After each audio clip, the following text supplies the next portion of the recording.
Hello mga madam, ano nga ba ang kaganapan at gagawin namin at saan kami pupunta ngayong araw? Gabi na pala, sorry naman. Right now, we're heading to the airport. Sumakay na lang kami ng bus dito sa Robinson Santa Rosa kasi may point-to-point bus naman going to Nanaia. So ayan nga pala mga kasama ko. Everybody was excited because that's their first time going to that place. Hindi ko rin ina-expect na makakasama ako sa kanila, so thanks God talaga. Everybody was happy. We're so excited. The bus was located in Robinson Santa Rosa, point-to-point bus going to the airport. Nakapasok na nga pala kami, so excited to check in our bags. At syempre, hindi mawawala ang taking photo and videos. Para naman meron kaming memories na babaunin, di ba? Tingnan nyo naman guys, ang lalaki ng mga maletang dala. Akala mo naman isang buwan doon titira.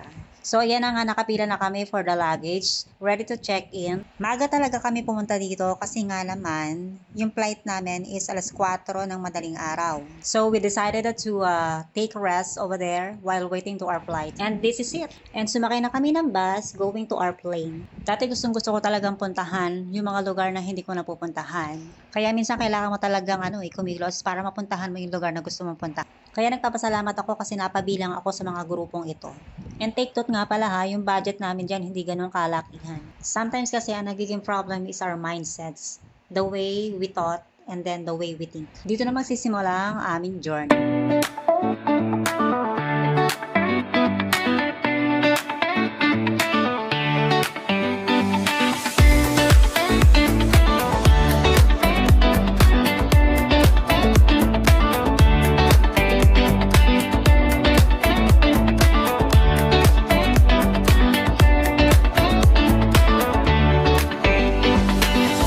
And finally, we arrived na nga here at Caticlan Airport.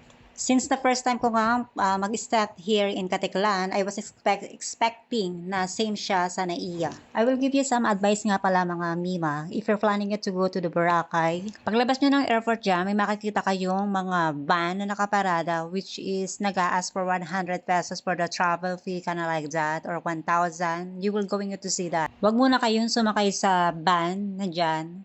Ang gawin nyo muna is maglakad kayo dun sa may unahan, may makikita kayong gate doon at may makikita kayong mga nakaparadang mga tricycle or bukyo kung tawagin. For me kasi as a first time travel going down there, akala ko kasi after the plane is one time ride na lang and then yun na. Hindi pala. After the plane, as soon as you arrive to the Catalan Airport, sasakay ka pa ng tricycle.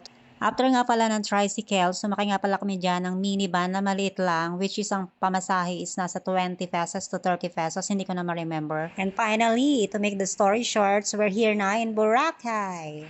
Sasakay pa uli kami ng boat para transfer dun sa island na kung nasaan yung accommodation namin. Here we are na, near to our accommodation, and this spot is going through to direct to the beach resort of Boracay. Nasa Station 3 nga pala kami ha. At ang gandahan nito, walking distance lahat. From the near supermarket, walking distance going through to the beach front na.